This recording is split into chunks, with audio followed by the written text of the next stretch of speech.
அதிக வெண்மையான வெள்ளல்லி புஷ்பத்தையும் செவ்வரியோடாத அல்லிமலரின் உள்ளிதழ்களையும் கூட உவமை சொல்ல முடியாத அத்தனை வெண்மை வாய்ந்த அந்த கட்டழகியின் அழகிய வதனத்தை சூழ்ந்த ஈரத்தால் கன்னத்தில் ஒட்டி கொண்டிருந்த கூந்தல் லேசாக பொன்னிறம் பெற்றிருந்ததாலும் நெற்றியின் விசாலத்தில் படர்ந்திருந்த அயல் நாட்டு சாயையாலும் தான் தூக்கி வந்தது ஒரு யவன பெண்மணிதான் என்பதை நிர்ணயித்து கொண்ட இளஞ்செழியன் இயற்கை மிகவும் செழுமையாக்கியிருந்த அவள் வசீகர எழிலனைத்தையும் பருகி கொண்டு நின்றான்.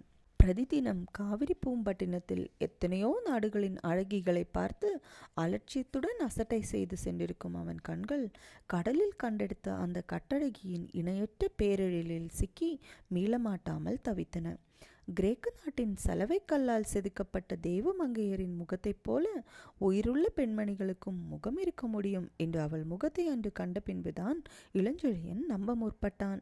வெள்ளை நுதலை கண்களிலிருந்து தடுத்து நின்ற அவள் கரிய புருவங்கள் வேண்டுமளவுக்கு திட்டமாக வளைந்திருந்தன.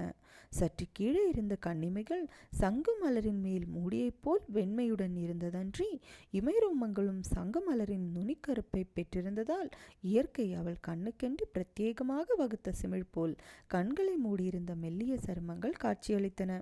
கடல் சில சமயம் விசிறி போல் ஒதுக்கும் கிளிஞ்சலின் வேலைப்பாடு உயர்ந்ததா அல்லது அவற்றைப் போலவே கண்களை மூடி கிடந்த இமைகளின் அழகு உயர்ந்ததா என்பதை அறிய மாட்டாமல் திணறினான் இளஞ்செழியன்.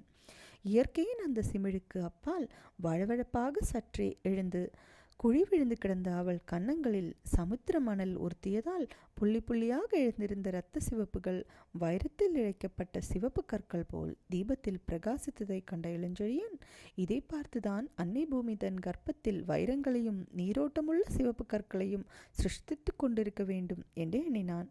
ஆனால் மணல் உறுத்தியதால் கன்னத்தில் தெரிந்த அந்த புள்ளிகள் அதிக சிவப்பா அல்லது நீர் தழுவியதால் பளபளத்து செம்பருத்தி மலரின் இதழ்களைப் போல மிக மிருதுவாக தெரிந்த உதடுகள் அதிக சிவப்பா என்பதை மட்டும் பல நூல்களையும் கற்றுத் தெளிந்த அந்த பாண்டிய நாட்டு வீரனால் நிர்ணயிக்க முடியவில்லை.